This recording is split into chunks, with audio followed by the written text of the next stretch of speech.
Who's Jim G's the Dot Motherfucking Mob, aka G the Starflower.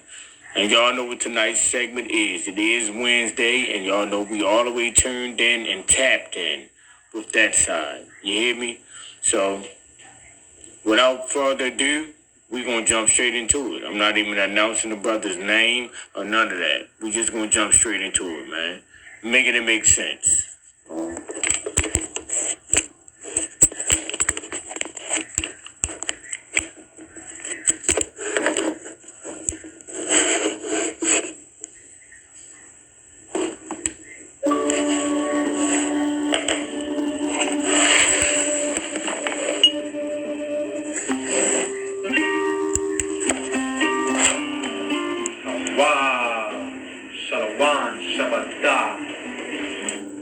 So glad to be back with you with another video.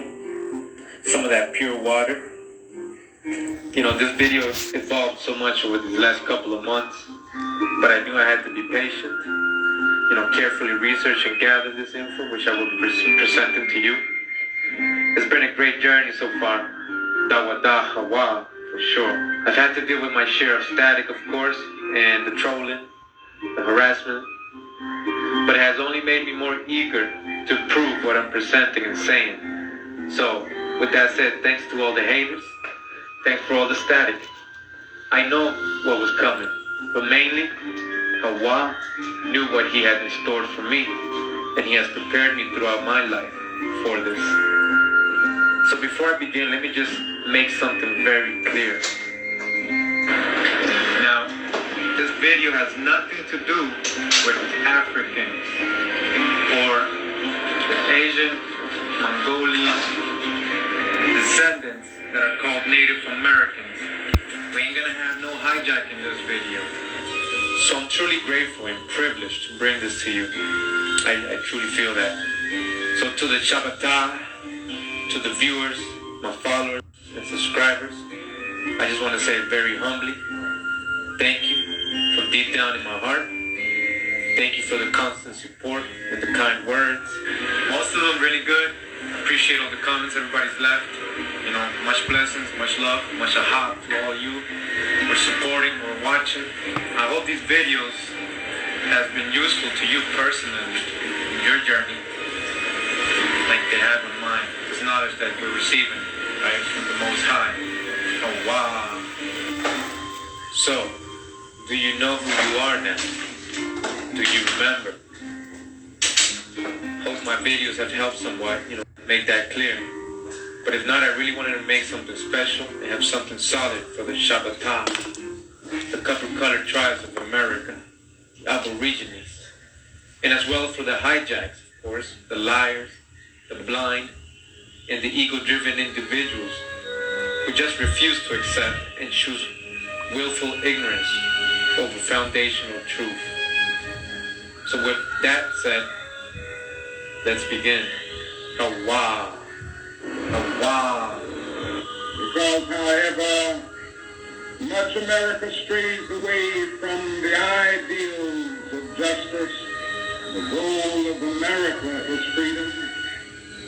Used and scorned though we may be, our destiny is tied up in the destiny of America. Before the Pilgrim Fathers landed at Plymouth, we were here. Before Jefferson etched across the pages of history the majestic words of the Declaration of Independence, we were here. Before the beautiful words of the Star-Spangled Banner were written, we were here. For more than 2 centuries, our forebears labored here without wages. They made cotton kings. They built the homes of their masters in the midst of the most humiliating and oppressive conditions, yet out of a bottomless vitality. So you just heard Dr. Martin Luther King tell you that before the Pilgrims' father landed here, you were here. Our forefathers weren't the Pilgrims. We didn't land on Plymouth Rock. The rock was landed on us. Now, what did he mean by this? What exactly did he mean by saying you were here? This was towards the end of his speech that day. And he slipped it right in there, to the people listening to him that day. So it's either two things, right? Well, this only could be one thing, but basically, the people who are still brainwashed, only one thing they could assume is that he's talking about maybe African slaves that had come over, that were already there. And we're talking about 1620, right? When the Pilgrims arrived in 1620, he's saying, you were there. You were already there before 1620. You know, they say the first Negroes that arrived, or African slaves that arrived in America, so-called African slaves, was in 1619 in Virginia. Alright, so is he talking about that? Or is he talking about the Aboriginals, company colored Aboriginals, so-called Negroes that were living in New England? And we're going to talk about those first Africans from 1619, so-called Africans. We're going to show you where they really came from, and who they really were, a little bit later. So, now, in New England, this is what the Pilgrims encountered.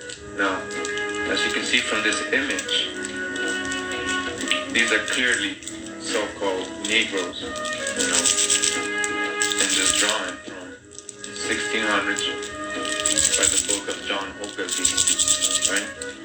And mostly, a lot of people know who this is, and you can Google that, his name, John Ogilvie, and look at the images that he draws of the American Indians, and you'll see they're all copper-colored tribes. Now, it says here, New Netherlanders apparel. Modern New England, Delmarva, Peninsula, Cape Cod, New York, New Jersey, Delaware, and Connecticut, with small outposts in Pennsylvania and Rhode Island. From the book by John Ogilvie, 1600 to 1676, issued in 1671. And take a look at their clothes. Look at this, you know, look at their clothes. They don't look half naked. You know, well, if you look at the one in the back, she's just being free. She's probably comfortable like that. I'm sure she wears clothes sometimes on top. But you can see the male, he's dressed, right? He looks more like Roman, right? Or Spartan and Greek than how they depict savage Native Americans, right?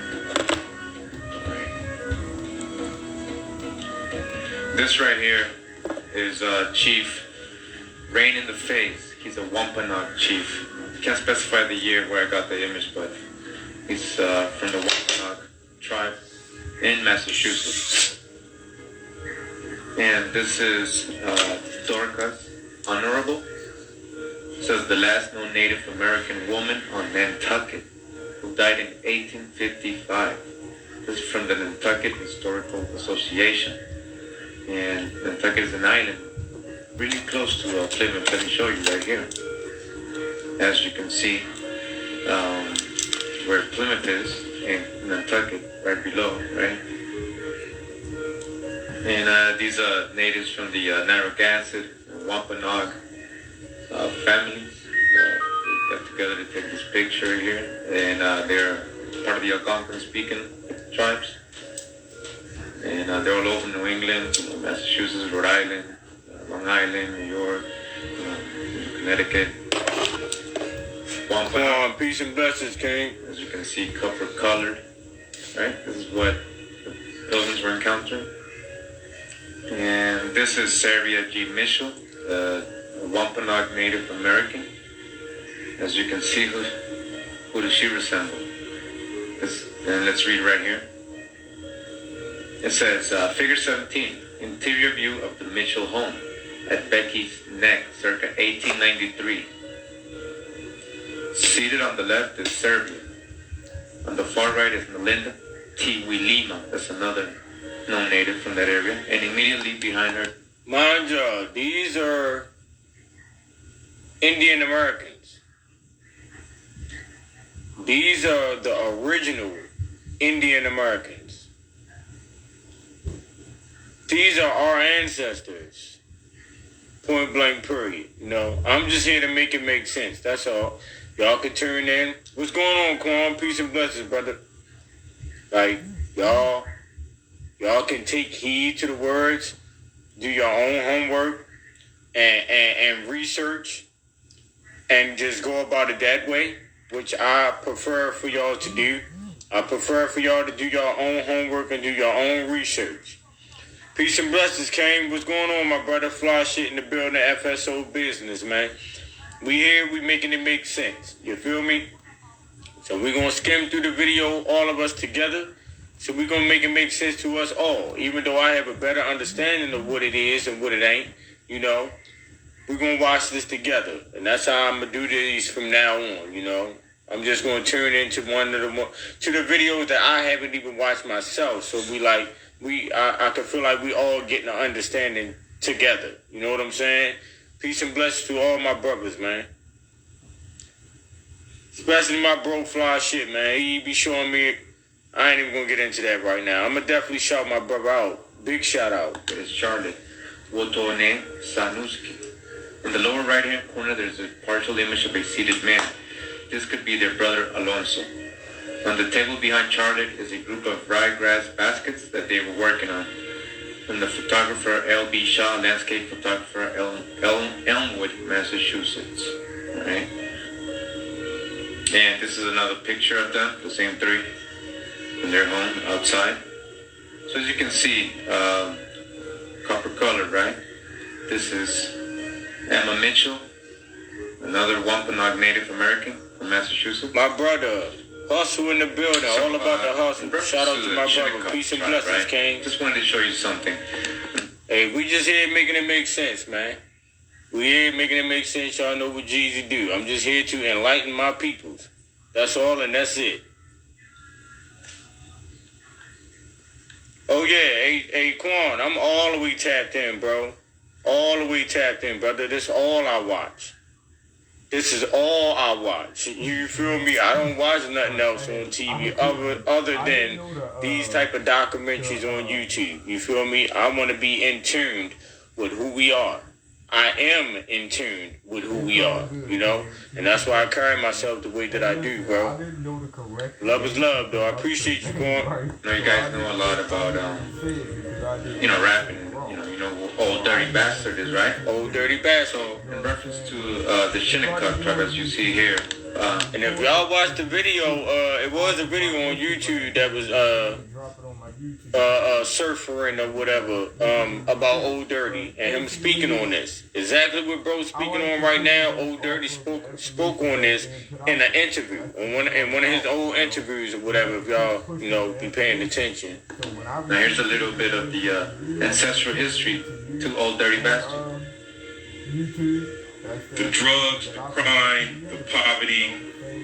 These were tough neighborhoods, but there were also places where his family had been for countless generations. In fact, Dirty could trace his lineage back to a time when there was no New York City, just the wilderness of North America. He was 1/4 Shinnecock Indian. Back when it was no New York City? Okay. Let's make it make sense.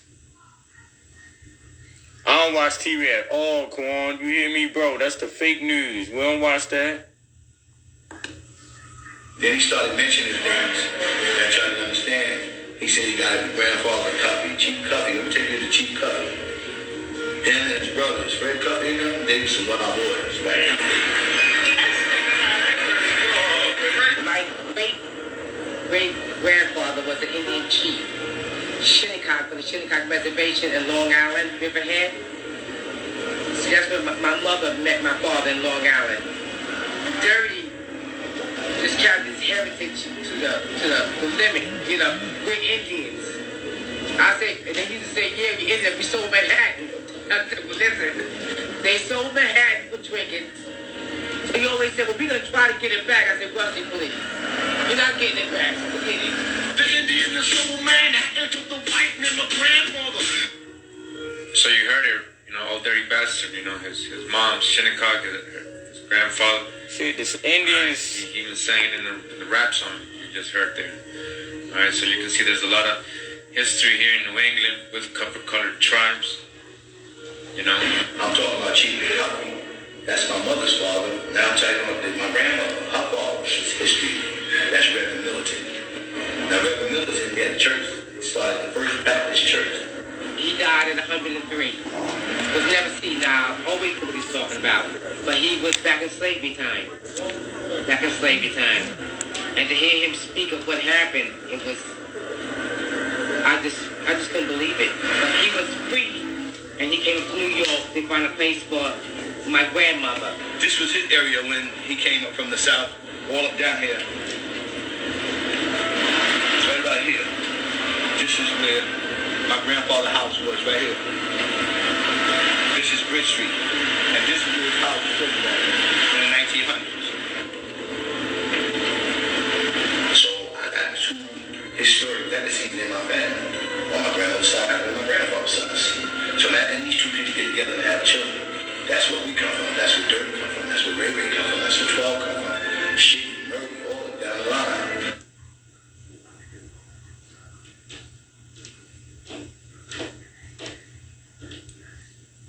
Sound went out on that, and that ain't my end, y'all. That's their end.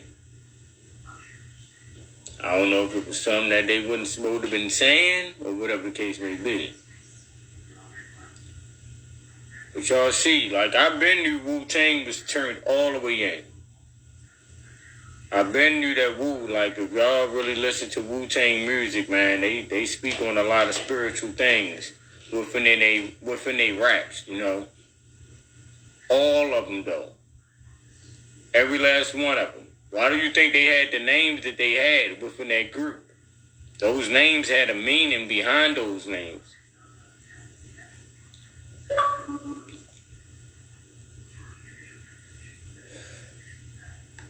I don't know why it sound all the way out like that.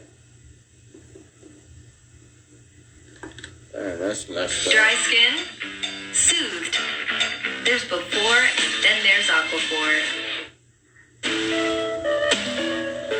It's time to start a new chapter. The only way we gonna change. First, and then the difference between those that were here later, that are called Native Americans today.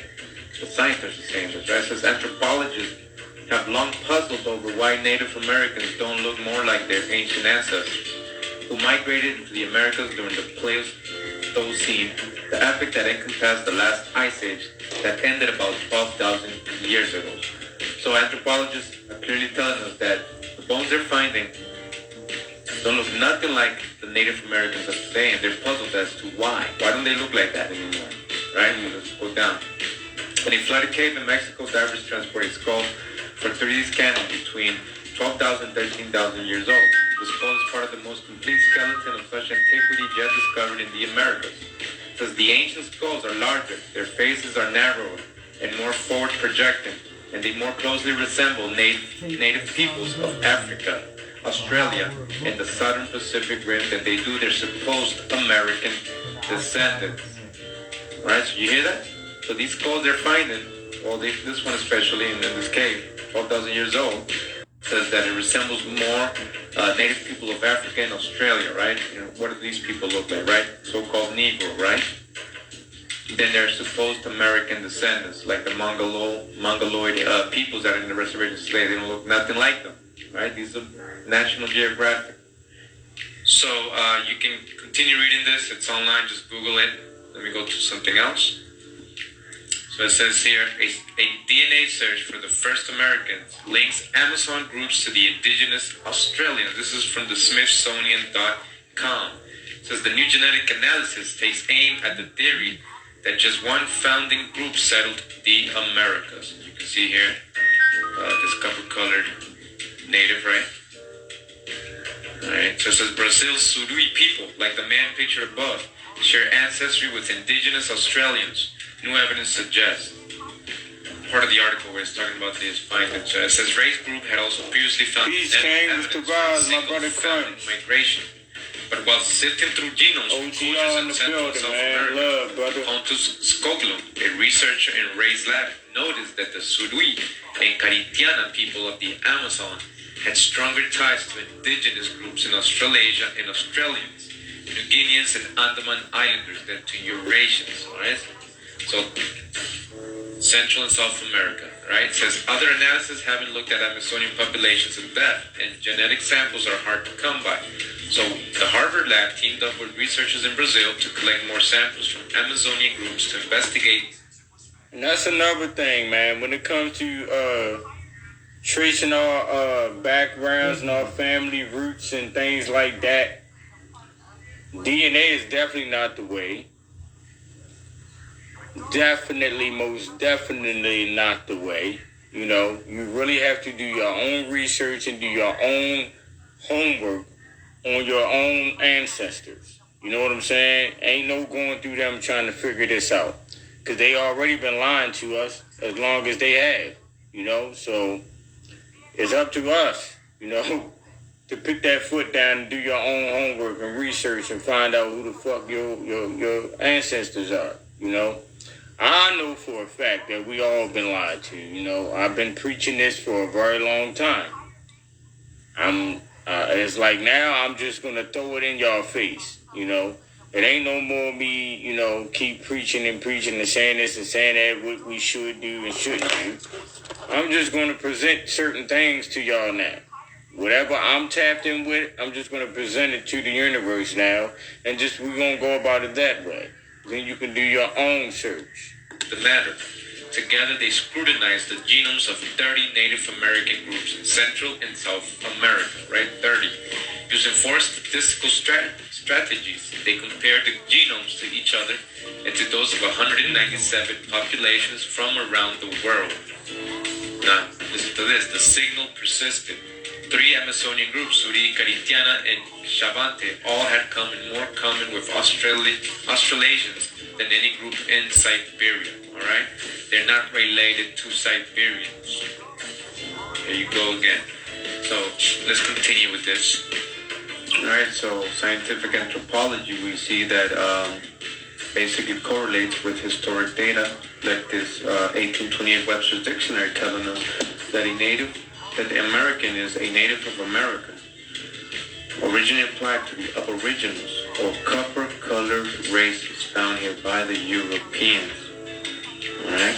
So I'm going to start working with your senses to show you, you know, what these early explorers were seeing in their records and in the books where they were drawing, the photos they were taking. So over here to the far left is an Iroquois chief. In the middle is a Wachita, Native American. And on the right is basically the book of Magellan's travels through the Strait of Magellan in South America. Okay, peace and blessings, King. Negroes, copper-colored. DJ, what's the word? It says here, Life Among the Texas Indians, the WPA narratives. From this book right here, as you can see. Alright, so it says in this part right here, this book, it says on August 2nd, 1937, there was a human skeleton discovered deposited in a crevice of limestone rock in Atoka County.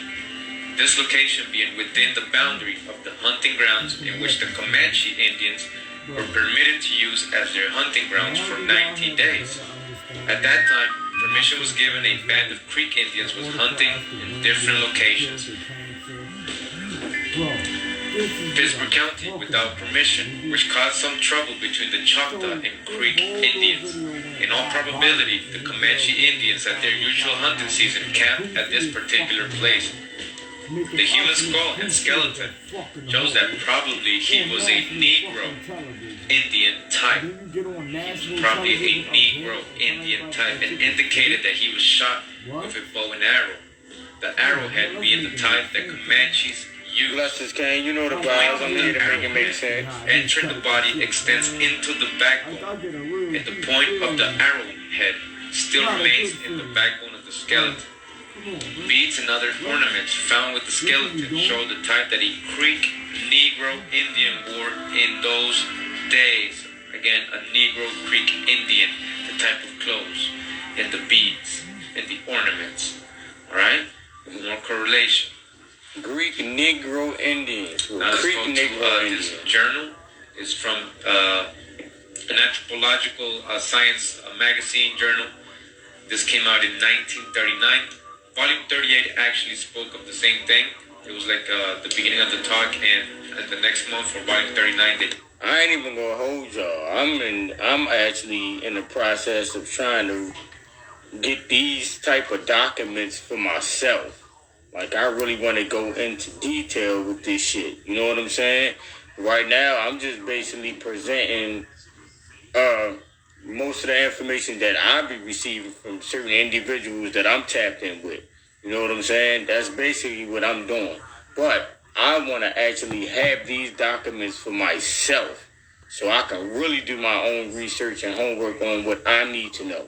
You know, because I don't know everything. Don't get it twisted. I do not know it all. But I'm definitely fitting to find out. Continue to talk about it. So it says here, see if I can zoom into it. So again, it's Man, a monthly record of anthropological science, published under the direction of the Royal Anthropological Institute of Great Britain and Ireland. It says here, Negro skeletal remains from Indian sites in the West Indies. It says the recent paper in this journal by Buxton, Trevor and Julian, they're talking about the previous article I mentioned, right? Volume 47, 1938, implies that an undeformed Negroid physical type inhabited the Virgin Islands in pre-Columbian times. Not only is this implication contrary to previously accepted findings for the Antillean era, as will be shown later, but it also fails to give adequate consideration to the possibility of these skeletal remains representing intrusive Negro burials. The mere presence of skeletons in a sand or shell mound of Indian origin, lacking careful stratigraphic records, is not certain evidence of primary association with the accompanying artifacts. Moreover, I venture to say that few physical anthropologists familiar with American Indian skulls would mistake for Indians those illustrated by Buxton, Trevor, and Julian. Indeed, most physical anthropologists would probably be less conservative and say Negro instead of Negro. Alright, so 100% Negro. He wouldn't even say it's Negro-ish, right? Negroid. It's a Negro or copper-colored person, right? In support of the opinion that these authors are describing Negroes, one, I wish to present a similar case from Barbados, British West Indies. From correspondence with Mr. E.M. Shilstone of Bridgetown, Barbados, it appears that in August 1933, he commenced to excavate a sandy ridge about 50 yards from high water mark on the shore of Chancery Lane on the southern coast of the island. The ridge proved to be a kitchen, containing many objects of Arawak workmanship. Among other things encountered in the site was a skeleton, lying on its left side at about 20 inches under the surface. Mr. Shilston believed this skeleton to be that of an Arawak Indian, and in 1956 presented as such to the U.S. National Museum. Upon reconstruction of the skull from the many fragments in which it was received in Washington, I felt justified in calling it a Negro for reasons that will appear from the following description. Two views of the Barbados skulls are shown in Play D, 1 and 2. Comparison with the two skulls shown in the paper by Buxton, Trevor, and Julian indicates that the individual and sex differences are no more than would be expected of the range of variation in a single race. Certainly, however, such Negroid features as alveolar prognathism, broad nose, and low orbits are more pronounced in the case of the Virgin Island skulls. So as you can see, this information here correlating more findings of skulls. So it's not just in one location, right? So far we got a couple of different sources, right? In the same article, just a little bit ahead of the next page, it says, without going into further details in connection with physical time, I will call attention to one thing that clearly proves the Barbados specimen to be Negro. The photograph of the normal frontalis shows the upper median incisors to be artificially pointed. We have here a well-known type of West African dental mutilation. So this is actually from the first article in the volume number 38 for the one we just read, when they were just learning that this was actually starting to look like Negro, they're saying. So right here they're still arguing. Let me just show you. It says, Professor Hatt over the face seemed to argue against the likelihood of secondary interment after the introduction of Negro slaves in the 17th century. While admitting that the conditions of their final recovery were far from ideal, we are inclined provisionally to accept a pre-Columbian date for the remains as a whole. They're saying that these bones are pre-Columbian, before Columbus, so it's not introduced and it wasn't a mixture of African slaves.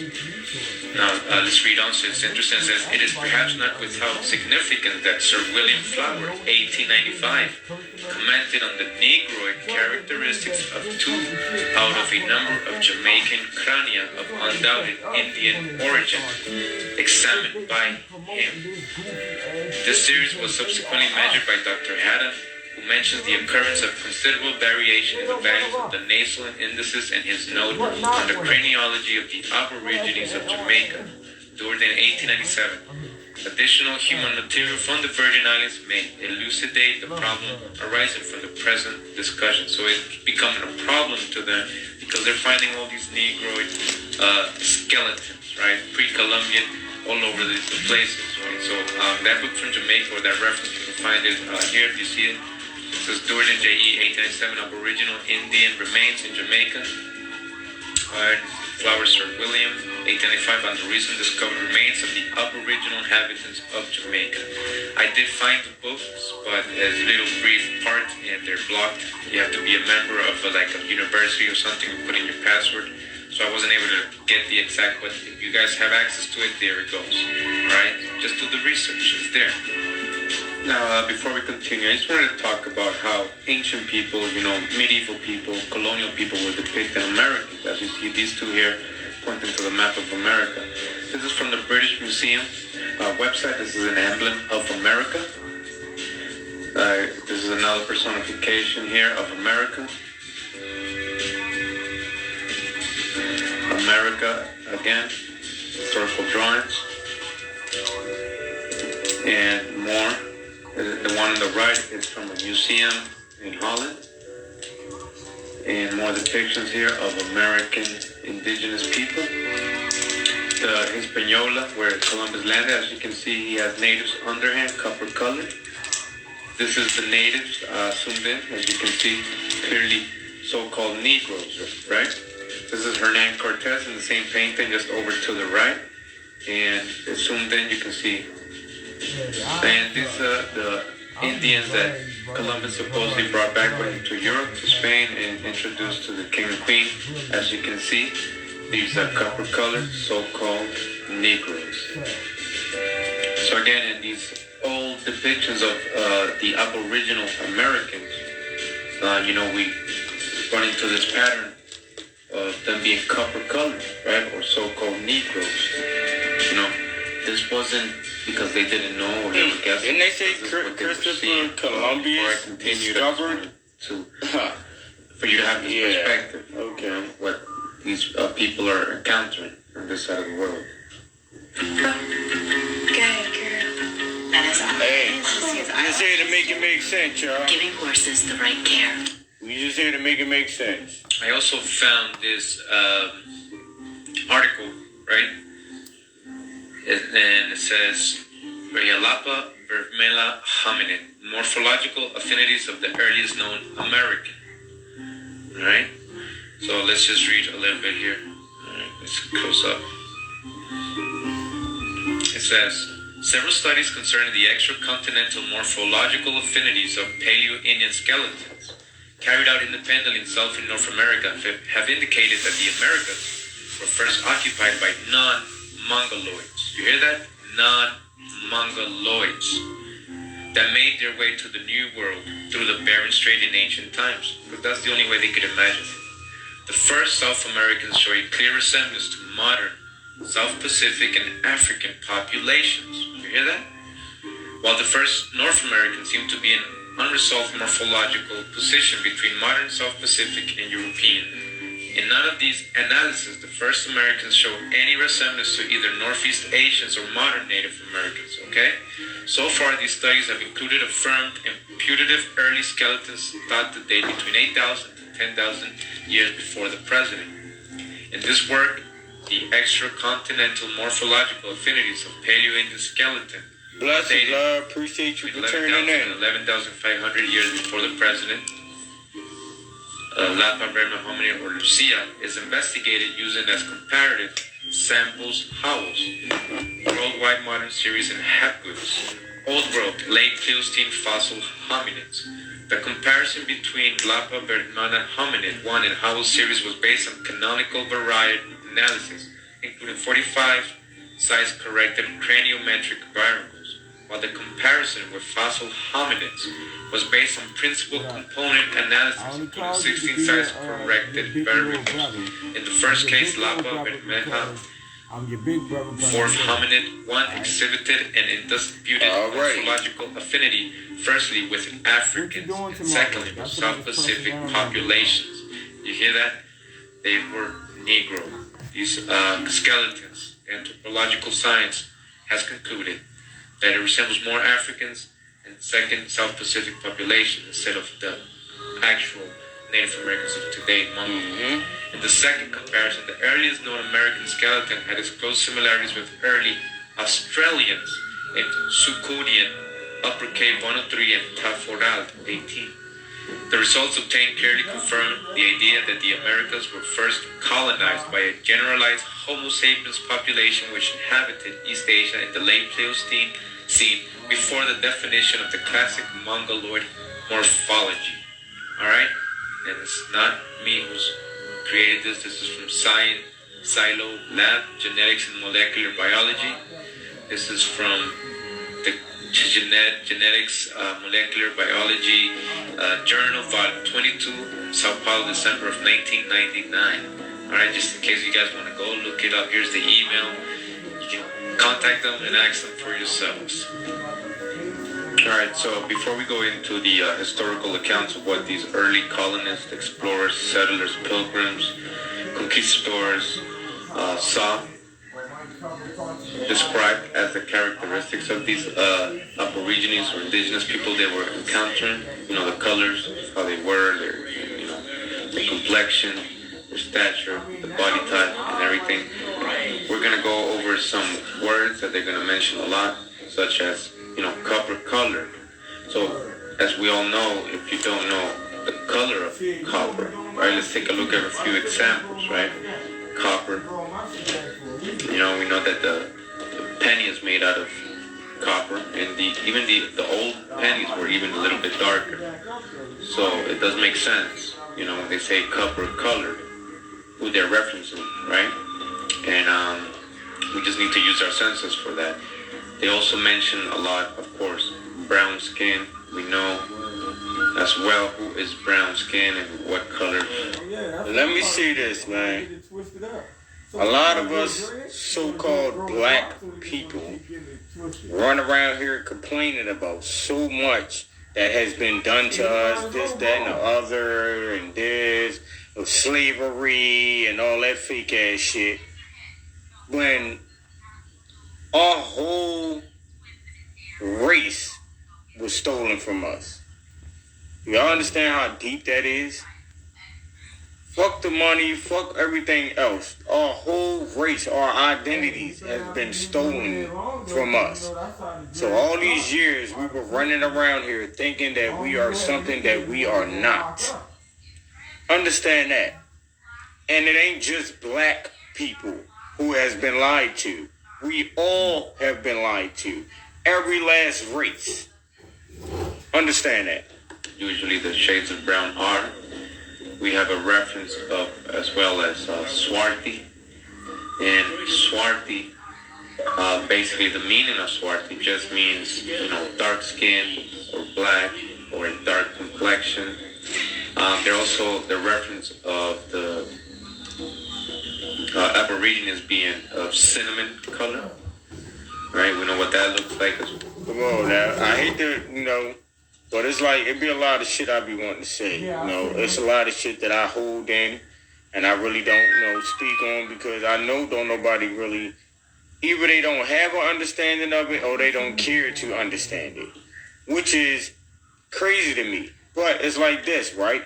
Like I said the other day,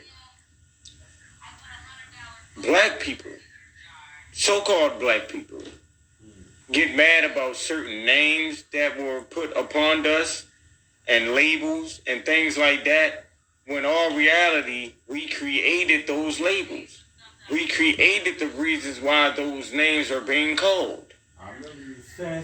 Calling us ignorant, right? yesterday, I think. The fact that y'all don't know anything about what I'm showing y'all right now makes you ignorant. Hey, yo, even my face is like, hold up, Drake. Listen, y'all better tap deeply in with yourself and have a better understanding of who you are. And then you'll understand why certain things happen within this world, within this universe. I have a real good understanding of what's going on. I know why we've been labeled who we've been labeled, and why they look at us a certain type of way. We put that shit upon ourselves. Somebody calling me too. Literally though. We cannot get mad at nobody but ourselves. How could you get mad at somebody else for you not knowing who the fuck you are? That's not their fault that you're not tapped in with yourself. It's your fault that you're not tapped in with yourself. Why? Because they had a whole plan from the beginning. And the plan was for them to distract us from what we should know, with what they want us to know. Now it's time to get to it. Drain, peace and blessings, Queen. Well, shout out to my sister. As well as the different shades of cinnamon, as you can see in this cinnamon color palette. And of course, we all know the Let me know when you're ready, Drain. Right? They used to call the Indians the red man. But when they're talking about red, they're really basically talking almost copper. Let me know when you're ready, Drain. Because, I done already gave enough of what I'm trying to, present to the universe. Because basically, I'm just, like I said, the information that I receive and the people that I've been tapping in with in order to get the information that I know, I'm just basically presenting that to the universe now, as far as the people who, in our circle. So that's basically what I'm here to do. I speak on certain things throughout the video, but I just want to let it play through, and so everybody can really pay attention to what's going on. And then if y'all choose to want to tap in yourself and follow this brother and do your own research, you can. If not, cool. I'm going to keep presenting what I present to y'all, until y'all get a better understanding. Listen, and I don't know everything. I don't. I'm not the smartest man in the fucking world, none of that. But I know who the fuck I am. I know who I am. I know why I am here. I understand my purpose. All of that. So there's nothing nobody can tell me about me when I have an understanding of who me is. Do you? Love is love. Brownish red, not red like an apple or red like a red rose, but they're talking about that. I got you, love. I'll definitely send it to you. Copper color, kind of red. And I wanted to read something to you here from New York Times regarding the color Crayola had called Indian red. So it says here, chestnut replaces a color Crayola called Indian red. All right, I'm going to ask a question, right? Drain, I'm going to say this to you. They labeled us as copper. Look, it's crazy that they picked the... Huh? They real colors? Y'all see that? That's a crayon. The color is brown. One say chestnut, the other one say Indian red. I've never seen that. Never seen that. That's crazy. But I was like, what I was about to say was the fact that they labeled us as copper colored people, right? Pennies are copper, right? I say my man and shit, the one I told okay. you. July 27, 1999. After sifting through more than 250,000 suggested names. And listen, Eric, what I just said is really deep. Like, you might just look at that as something else, but there was a reason behind me even saying what I just said, A penny is the less amount of cents that you can have. Like, I know it is, bro. Like, you talk to him, Queen. You hear me, Drain? But no, the reason why I said that, because of the pennies, right? The pennies is the cheapest coin, the least less coin that you can have, right? Oh, all right. Like, my mind be somewhere else with this shit. I promise you it do. Crayola has renamed its reddish-brown crayon to avoid misunderstandings over the color's origin. The color Indian red, which Crayola said was based on reddish-brown pigment commonly found near India, Anybody ever seen those colors though? I'm sorry, I'm gonna let it go. But have anybody ever seen that? Anybody ever witnessed this? This is the first time I've ever seen this. Okay. Was dropped because teachers complained students thought it described the skin color of American Indians. So you see how they're trying to like bullshit that. You have dreams? Okay. In India. Enlighten me, enlighten dream. When they named this Crayola Indian red, look at the color, it's almost brown, right? Continuing says the new. So that's not brown? Because it definitely look brown to me. Remember, it is only the third time in the company's 96-year history that a color has been changed. Only the third time. So why is this so controversial? And why did they have to change it? They knew eventually you would wake up and notice and put two and two together. Nearly 100,000 people from age 3 to 90 submitted names, including 155 people who suggested chestnut. Other popular suggestions included red clay, clay red, and Mars red. Others rejected names included ginger spice, crab red, old penny. There you go, old penny. It definitely looks brown to me though, Drain. One person even suggested the crayon formerly known as Indian red in honor of the rock musician formerly known as Prince. Very funny. Again, so I just wanted to put this into perspective before I start getting into the historical accounts of the physical characteristics of the indigenous by the early settlers, explorers, and conquistadors. Alright, so let's get on with the video. From Carlos Cuervo Marquez, 1858 to 1930, ethnologist, botanist, military general, and historian, says the Negro type is seen in the most ancient Mexican sculpture. The Negroes figure frequently in the most remote traditions of some Americans. That's definitely us. It is to this race doubtlessly belongs the most ancient skeletons, distinct from the red American race, which have been found in various places from Bolivia to Mexico. It is likely that we repeat America was a Negro continent. I'm hoping, I'm praying. Then we repeat, America was a Negro continent. Carlos Cuervo Marquez from Estudios Arqueológicos y Etnográficos, Volume 1, Madrid, 1920. So, another correlation here, everybody, but we always got the static telling us, you can't believe everything you read on the internet, right? So, the good thing is, I was actually able to find this book in Spanish. And let's read it together. So this is the cover of the book, Estudios Arqueológicos y Etnográficos. So let's get right into it. Alright, so I went to right to page 23, chapter 5, and it says here, Los Negroides in America, or the Negroes in America. Alright, so this is the part that I'm going to translate.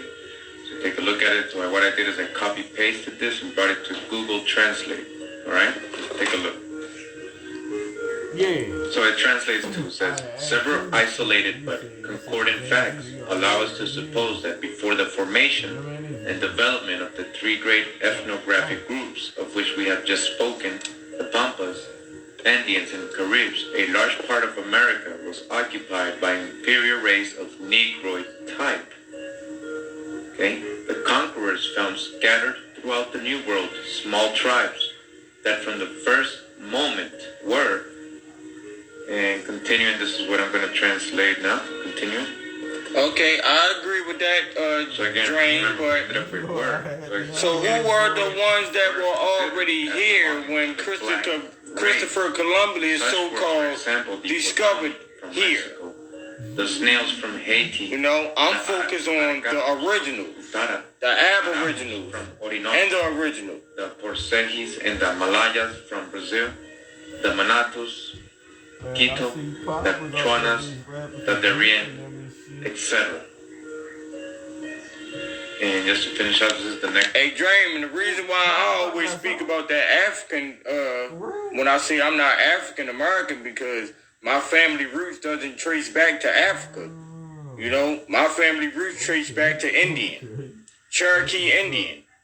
You know what I'm saying? So that's why I feel the way I feel. Like, I understand that some of our roots may trace back to Africans or whatever the case may be. I just know, me personally, mine's don't. I'm part of the ones who were already here. You know what I'm saying? Straight up. You want to come up, Drain? You can come up. Part that I'm going to translate right here. Oh shit! Look at it. I ain't even there. I'm in front of the other phone, thinking I'm in front of this. Which food makes you think of summer? From popsicles by the pool to ripe, juicy peaches, fresh off the grilled seafood, and hand-shook corn, there's plenty to love. This summer, bring your crew together and make memories that last a lifetime with those who matter the most.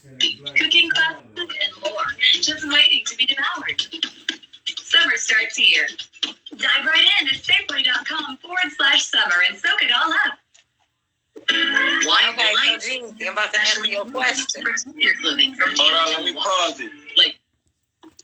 Okay, so the Native Americans, the indigenous that they're speaking upon right now, right? Yes, they were of a copper color, just like they're explaining, but that is because what people don't realize is that, yes, the first Native Americans were Africans that had walked over here before the Great Continental Drift.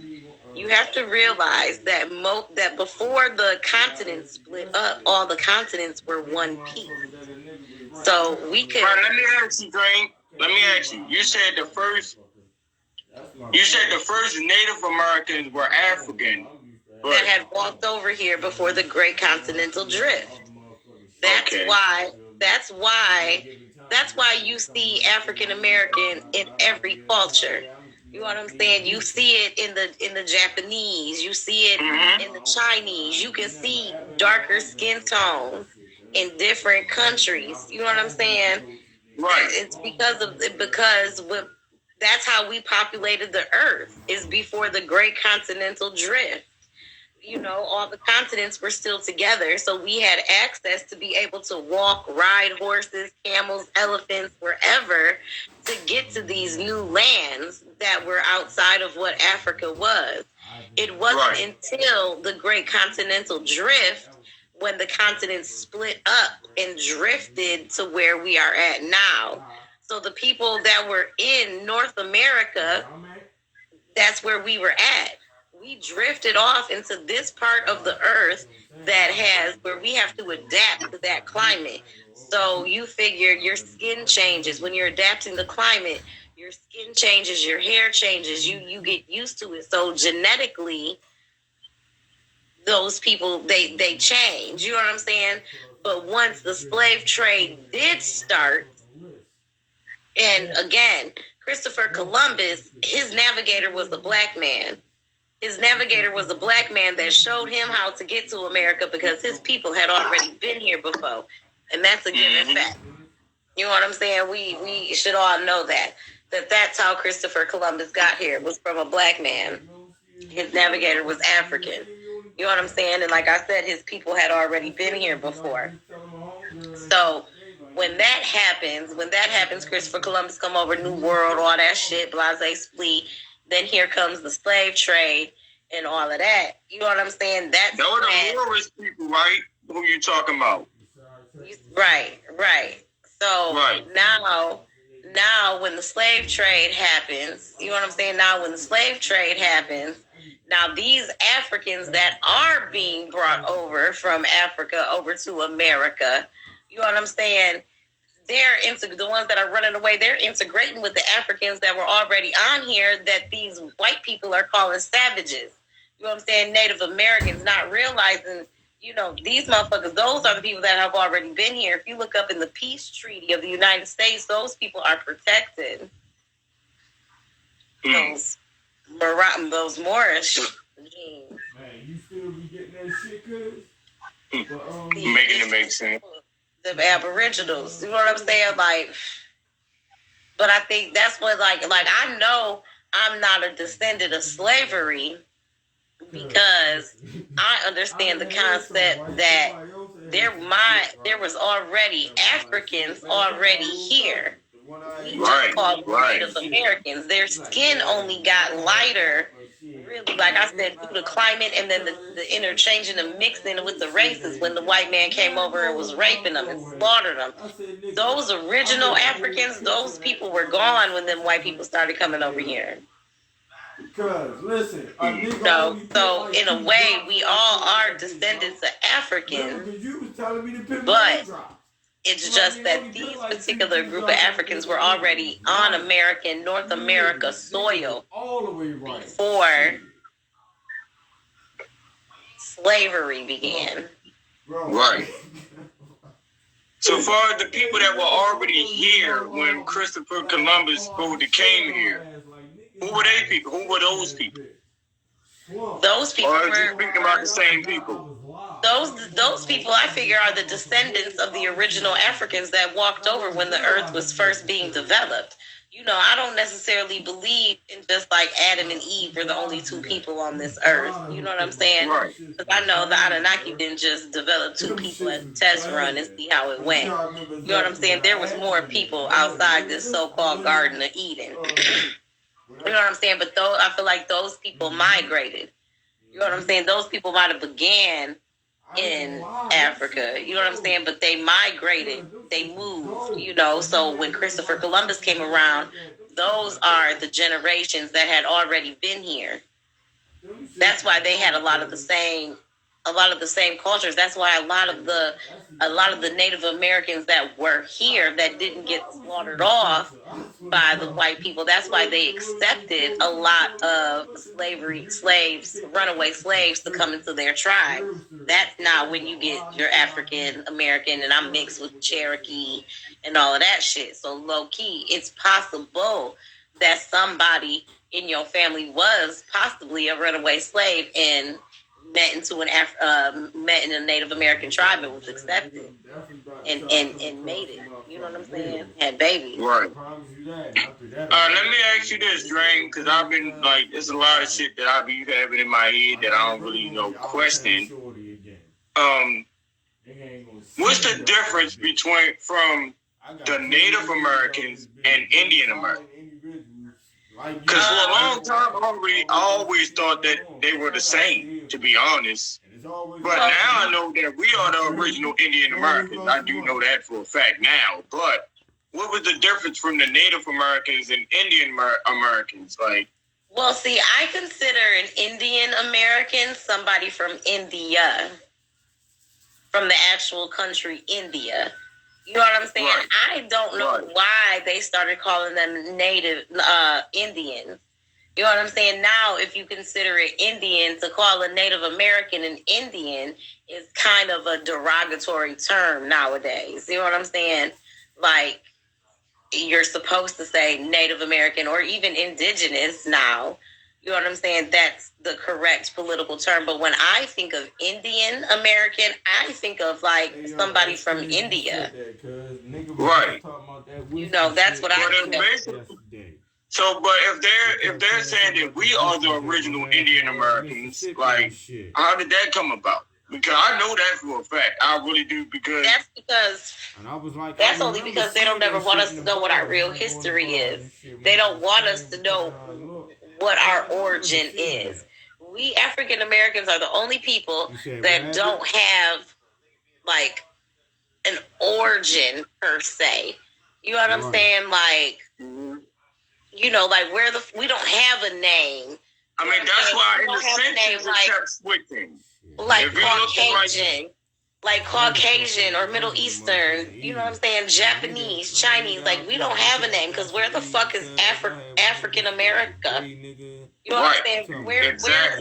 Africa is Africa. America is America. So, right. You know, yeah, like, man, listen, we gotta make it make sense. You have to make it make sense.